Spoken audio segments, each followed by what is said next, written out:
Tant qu'on n'avait pas un bleu sur la pommette ou ailleurs, on n'était pas content. Alors bien sûr, maintenant on dit ça, ils disent ouais, c'est des fous, alors ils se vantent. Non, non, non, non. Il y a des témoins vivants encore. Moi, j'étais le bleu arrivé là-dedans. Hein. Et après, bon, bah, je me suis entraîné beaucoup pour arriver d'être moins bleu, quoi. Voilà. Hein. C'est simple, déjà, je ne savais même pas ce que c'était que le karaté-do. Hein. Je ne savais pas du tout. J'avoue, franchement, je ne savais pas du tout. Donc moi, je suis un ancien gymnaste. Bon, je faisais de la gym dans ma petite commune, à Morsan-sur-Orge, dans le 91, avec des copains, des amis. Il est tombé malade, problème de cœur, donc il pouvait plus faire les séances, il pouvait plus nous entraîner. Bah, on a tout stoppé, et tout le monde connaît que dans les petits bleds à la campagne, parce qu'à l'époque, la région parisienne, à 50 km, c'était vraiment la campagne. Et j'ai eu la chance d'avoir les copains de mes oncles qui étaient beaucoup plus vieux que moi, qui m'ont dit, comme ça, je vais vous parler cru, parce que moi, c'est le genre, allez, môme, tu viens avec nous, on t'emmène à la culture physique. À la culture physique, bon, ouais, ben, la culture physique, ben, moi, je vais à la culture physique avec eux.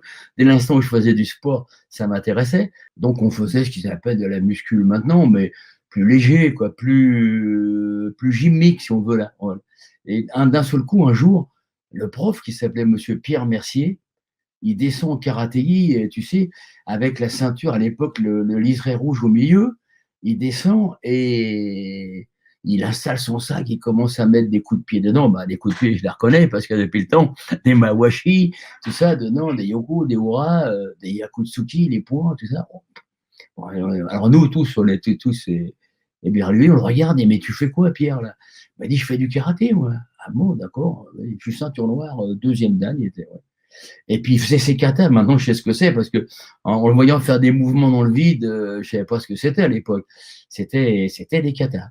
C'était des katas. Et puis il travaillait ses techniques de jambes. Enfin bon, tout ce qui a trait à la pratique du karaté, quoi. Sauf du travail à deux, puisqu'il n'y avait personne en face de lui. Et un jour, il nous dit, bon, les gars, si vous voulez, je monte une section, mais comme je ne suis pas là la semaine, je travaille la semaine, donc il dit, je vous fais le samedi de 9h à midi, je fais 2 cours enchaînés. Alors tout le monde dit oui, ben moi je ne veux pas me dégonfler, je dis oui aussi. Je dis oui sans savoir ce qui m'attendait, ce que j'allais faire, hein, d'accord, bon, voilà. Et moi je venais à vélo, j'avais 15 km à vélo, aller, et 15 km retour à vélo. Donc le samedi, j'arrive le samedi matin avec mon vélo, je rentre, ben, personne dans le dojo, à part moi. Ben voilà, maintenant je suis là, voilà. Et, et je peux dire merci à ce monsieur Mercier parce que euh, c'était un homme extraordinaire, Shotokan.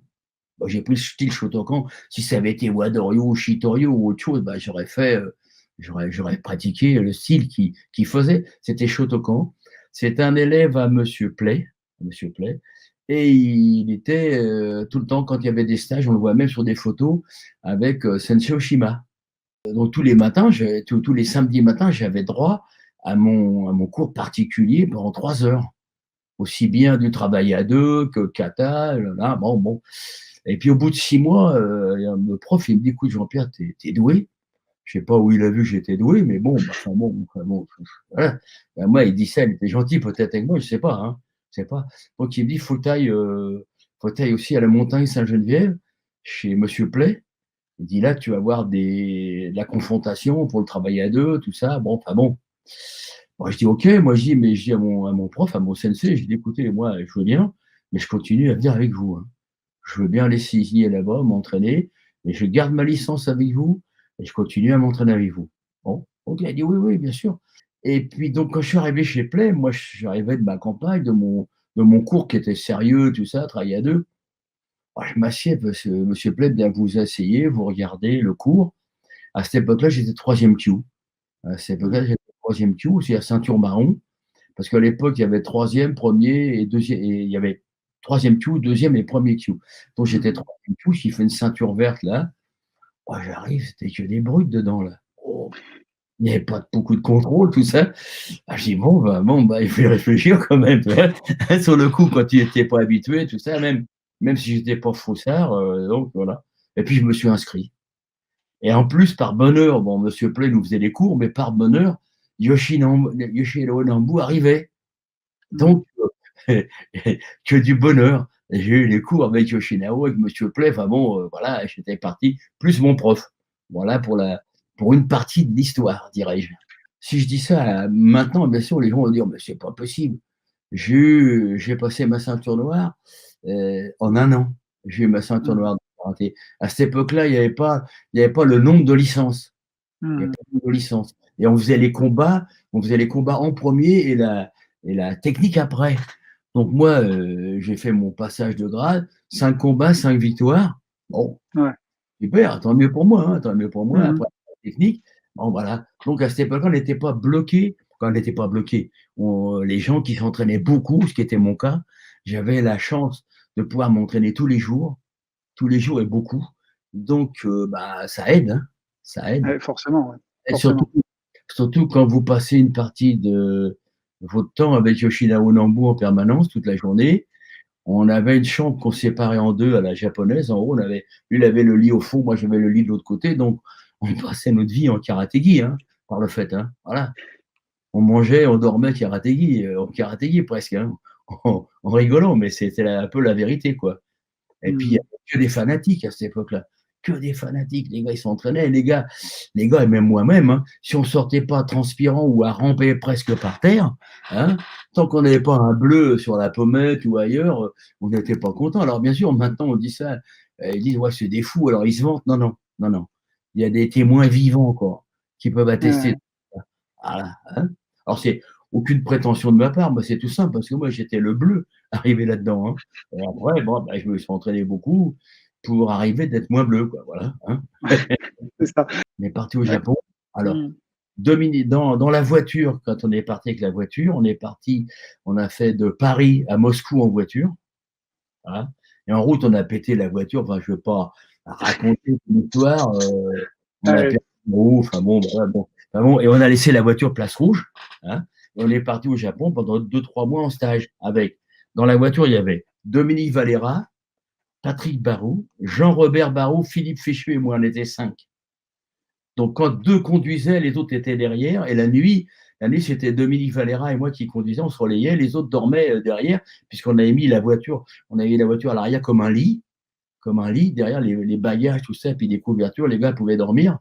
On est parti, Moscou, Moscou après ça Khabarovsk, Khabarovsk Nakotka, Nakotka le Transsibérien. On est passé, par l'Allemagne, la Tchécoslovaquie, la Pologne, l'URSS et tout, voilà quoi. Bon, pour arriver au Japon. Donc au Japon, on était avec Yoshinao Nambu chez lui, super reçu, mais je vais passer Mmh. parce que c'est long, hein, c'est très long hein, quand même, hein, parce que c'est pratiquement 3 mois, donc c'est long. Et puis après ça, on est remonté sur Tokyo. Tokyo, où là, on a été reçu par Maître Yama pendant 4 jours, Gogen Yamaguchi, on est allé au Shotokai, et puis on est allé à la JKA. Et à la JKA, bah, la rencontre, on allait rentrer pour s'entraîner et Sensei Kazé Mmh. sortait complètement en sueur et tout ça, avec le karatégi tout mouillé, tout ça. Il nous dit: «Je suis en vacances». Ah bon? Et j'ai compris que ses vacances, ça c'était l'entraînement, lui. Bon, et puis c'est tout, on a parlé, on a échangé, on est conviés de France, tout ça. Ça, c'était en 1966.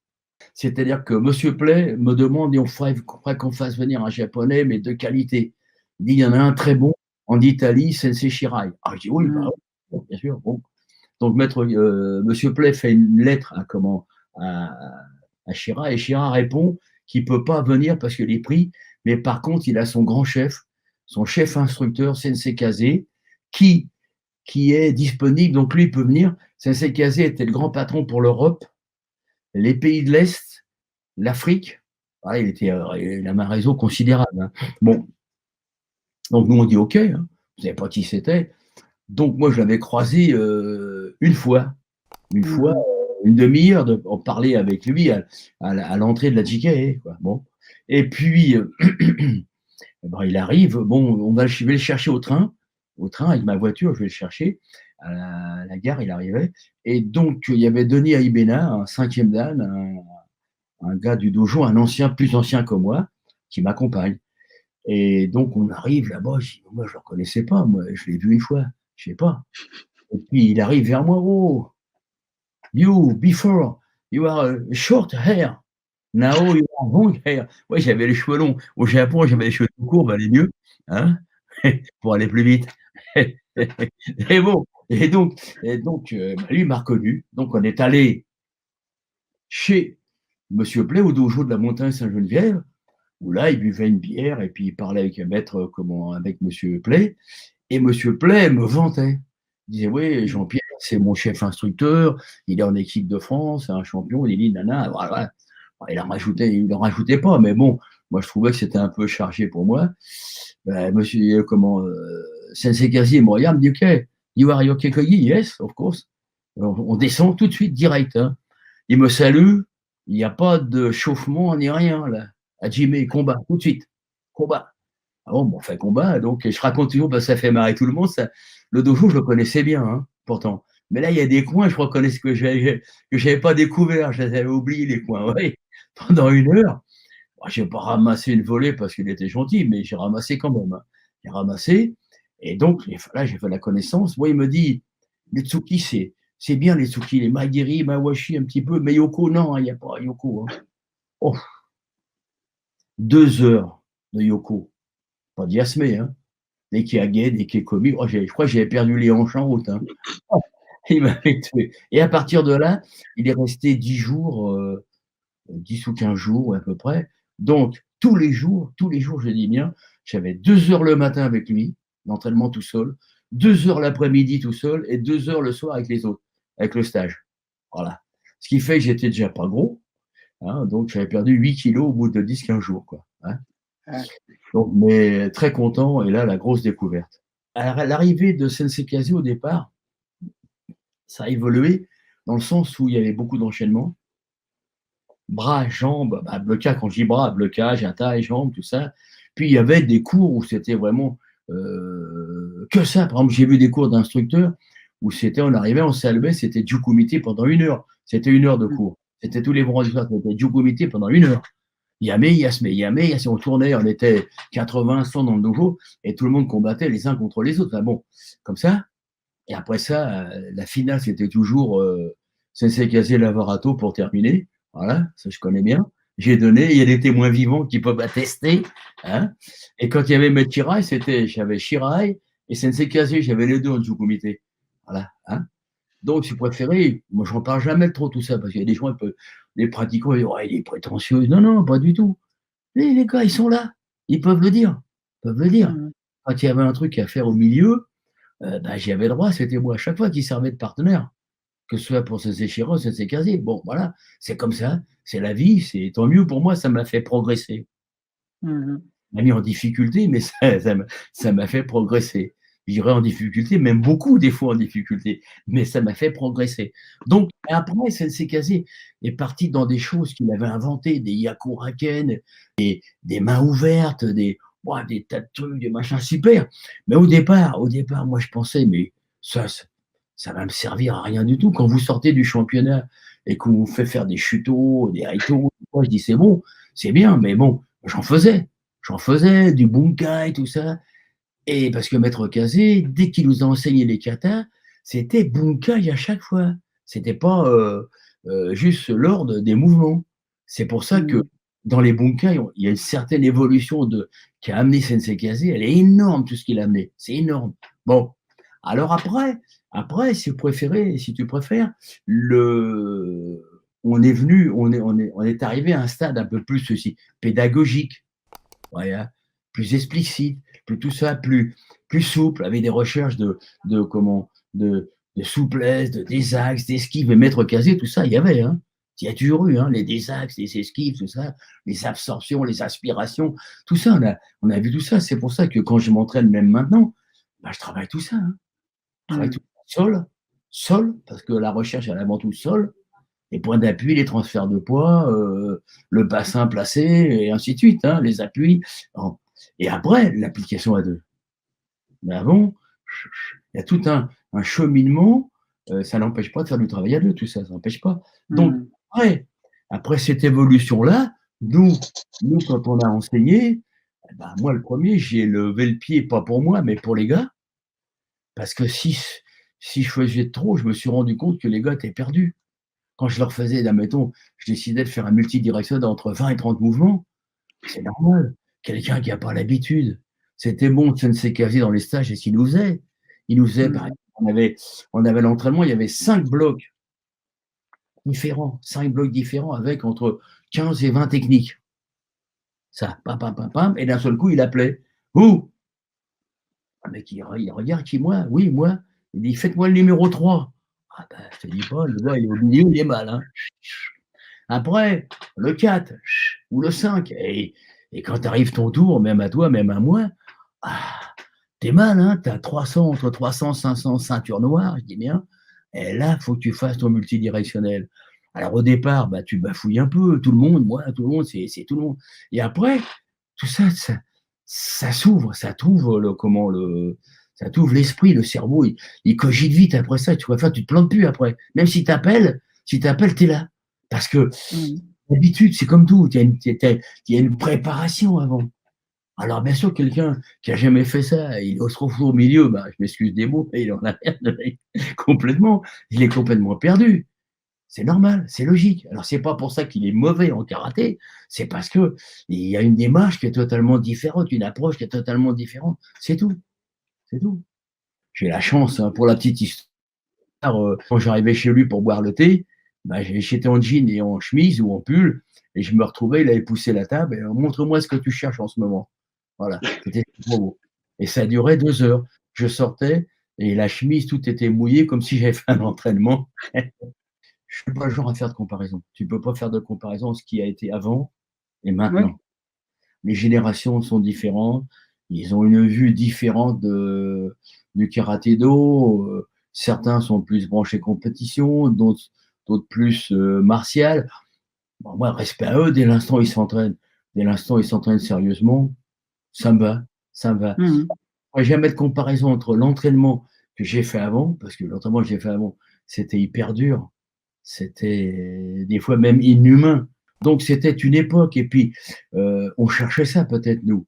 Peut-être dans nos têtes, on avait besoin de ça. Je sais pas, parce que maintenant avec le recul, en vieillissant, je vois les choses différemment. Donc déjà, je suis, 10 000 fois moins agressif que j'étais avant. J'ai appris en écoutant les autres, en les regardant et ainsi de suite, que, tout le monde ne pouvait pas s'entraîner 6 7 heures par jour. C'est c'est normal. Il faut avoir ça à faire. Le gars, il va vous dire: «Ouais, mais toi, c'était ton job». Ben oui, j'étais payé comme chef instructeur, 2 francs 6 sous, mais ça me suffisait puisque Mmh. j'étais chez moi, dans ma famille, j'étais nourri, logé, donc voilà. J'avais tout misé là-dessus. J'aurais pu très bien me planter, hein, j'aurais pu très bien me planter, mais ça fait rien. J'y ai cru. Tu préfères les générations d'avant n'avaient pas le même état d'esprit. Déjà, on avait moins de choses. Mmh. Devant les yeux, il y a moins de choses à portée de la main, ainsi de suite. Là, maintenant, il y a plein de styles, il y a plein de tendances. Et ben, c'est super, c'est super. Ce qu'il faut qu'on comprenne, moi je le comprends, mais tout le monde doit le comprendre, c'est que quel que soit le style, faut pas dénigrer les autres styles.